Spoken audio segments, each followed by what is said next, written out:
Welcome. I'm WTOP Capitol Hill correspondent Mitchell Miller, and thanks for joining us. My guest today is Paul Sochinsky, the Senior Vice President of Healthcare at Volunteers of America National Services. Welcome. Thank you. Good morning, Mitch. So let's talk about the big picture, first of all. A lot of issues, of course, related to affordable housing. But what are some of the key issues that you find seniors are facing today in connection with housing as well as healthcare? So first, let's start with the big picture and the fact that the number of elders, seniors in this country is growing rapidly. Right now, or in 2022, but right now there's about 1/5 of the population is seniors. Within the next 15 years, that's going to grow to about 1/4 of the population. In that population right now, we have 8.5 million people who are at or below the poverty line. 14.5% of the population also has a mental health or behavioral health condition. All of those needs are going to grow as those populations grow. The most significant need for seniors really are threefold: good housing, health care, and a sense of community. And so what we see at Volunteers of America is finding a way to fulfill that need, to really meet their housing, health care, and community needs. And what are some of the things that your organization is trying to do to address some of those needs? So Volunteers of America National Services, or VONS as we call it, has been working for decades on a variety of different programs for seniors. Two I'd like to highlight. The first one is our Mary Marshall Assisted Living Facility. It's in Arlington, Virginia. That facility is home for seniors who have developmental and intellectual disabilities and significant behavioral health concerns or challenges.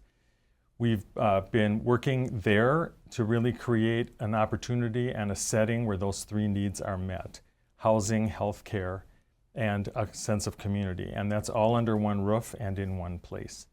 It's been a really amazing experience working with county, federal, and state government together to meet their behavioral health and their medical needs. And to be able to do that, again, as more seniors are needing those kinds of services. The second program I'd like to talk to you about is our PACE program. That stands for Program of All-Inclusive Care for the Elderly. That is a national program. It's been around for 50 years. We operate that program in 4 states. We hope to be adding a program in Prince George's County in Maryland later this year, and then we'll be opening the program in a 6th state in 2026. That program really provides a great opportunity by integrating health care and long-term care. In that case, we're able to provide services for people in their homes. So we are able to meet that threefold demand of housing, health care, and providing a sense of community.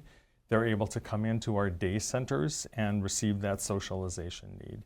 So Volunteers of America has been answering this call for the aging and growing aging senior population, and through 2 of our programs, one at Mary Marshall and one through PACE, we're able to meet those particular needs.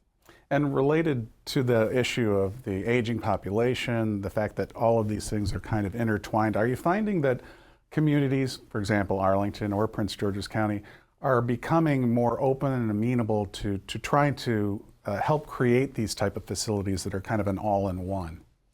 Yes, I think the key to success through Volunteers of America National Services is we do work with county, state, and federal partners in order to provide those services. I'm going to give you an example specifically of a person who's been living at Mary Marshall for some time. I'm going to call her Maggie, just to protect her confidentiality. Since she's been there, her health and behavioral health needs have been met. We've been assuring that she's been taking her medications. That has reduced the number of 911 calls that she's made herself or that her people have made for her. We've got her physical health has improved, her hygiene is better. She's even made inroads with her family and friends. So it's an example of where, in partnering with various government agencies, we've been able to meet the needs of this particular individual, but those individuals in general.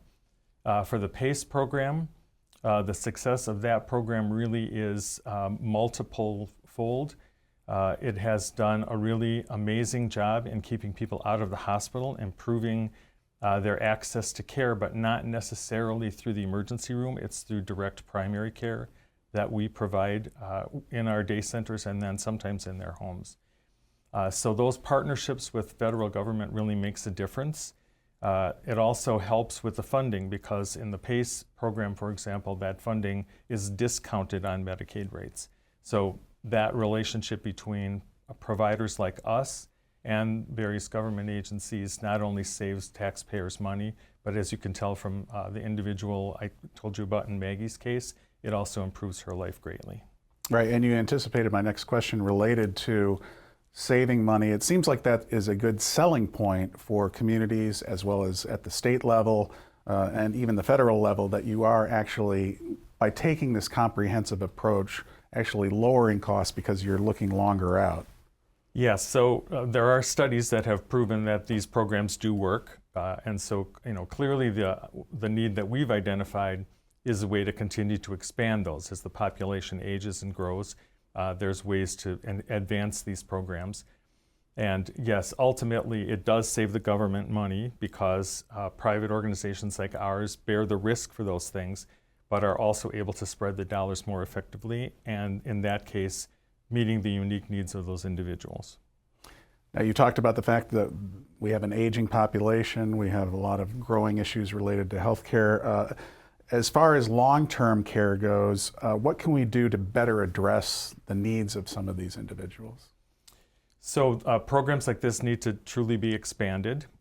So the current funding needs to continue. Ideally, it's advanced or increased with partnerships between county, state, and federal government. So ultimately, the goal is to continue to prove these are effective, making a difference for the individuals receiving the services, but then also continuing to show various government agencies that those dollars are well invested. And in speaking with some of the other thought leaders on affordable housing and related issues, it seems that there is a push to be more creative. You alluded to that, in this facility in Arlington, not only in terms of what the actual facility is, but how it's funded, how it all comes together. I wonder if you could talk about that. So it's interesting because most of these programs are very highly regulated, and so providers like us have to maintain those regulations and abide by them. So when we're surveyed, that we've done things according to the way those boxes need to be checked. But there is a certain amount of innovation that's possible. The beauty of the PACE program is that there are no of the usual Medicare or Medicaid requirements. So if somebody needs additional rehab that would normally not be covered, we're not held to or bound by those specific regulations or requirements. And so we can look at the needs of that individual and provide those services because we're capitated and we are able to use those funds according to what that individual actually needs. And what kind of, I know it's hard to maybe say this in each individual case, but what kind of reaction are you finding from communities like Arlington and other places where all of this comes together? It would seem that people would be very accepting of this. Sometimes when we talk about affordable housing, there's been some misconceptions about this, but it seems like those kind of attitudes are changing. Yes, I think especially as the population ages and needs more things and there's more options for people to consider, they are more amenable to it. Ultimately, though, we find through Volunteers of America, although we do have nursing homes and assisted living in our portfolio, people do want to stay in their community. They want to stay in their homes. So whether that's in an affordable housing setting or actually in their community, in the home that they own or rent, the goal of these programs is to keep people happy, healthy, safe where they want to live themselves and out of institutions like nursing homes. And as we look forward, again, you've touched on some of these issues, but what are some of the things that you see happening going ahead? More of these kind of comprehensive approaches? Where do you see things going? Well, I think, or at least our desire or our vision is to see more of these community-based programs, and Volunteers of America certainly is at the forefront of those.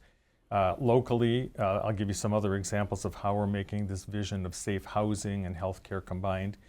There are a variety of different things that we're working on.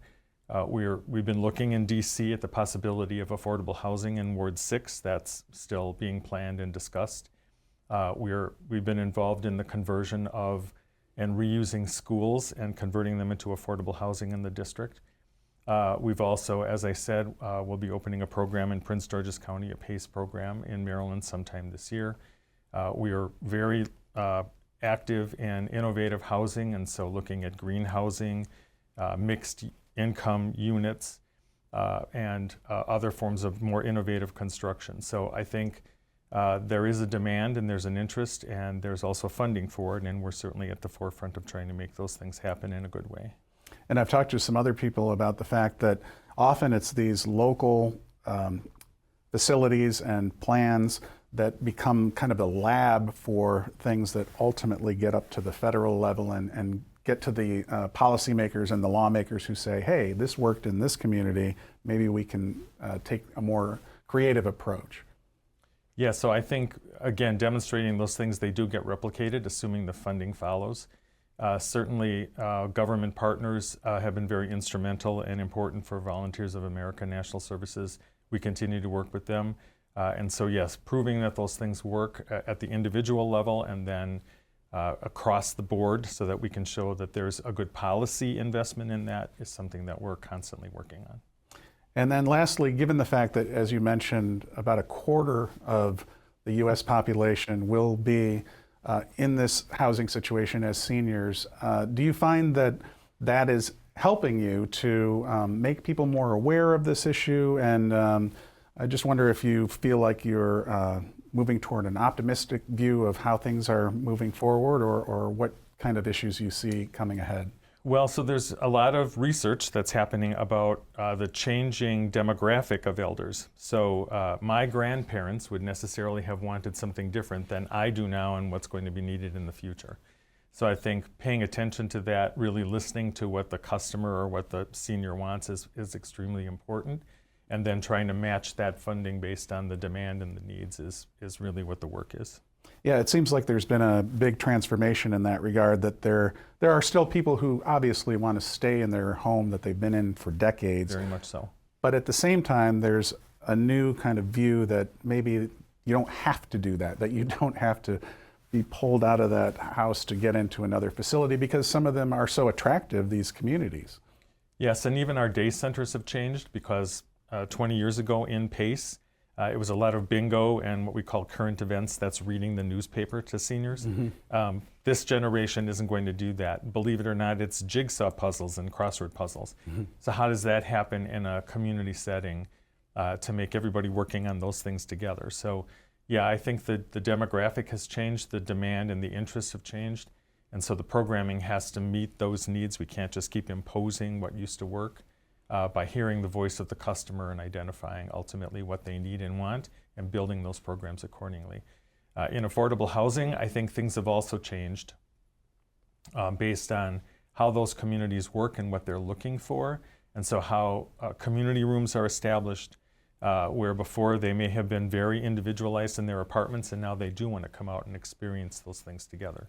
So how the affordable housing is constructed has to take all of that into consideration, considering what the funding will allow, because there's a lot of rules and requirements about the way that those particular buildings are developed and constructed.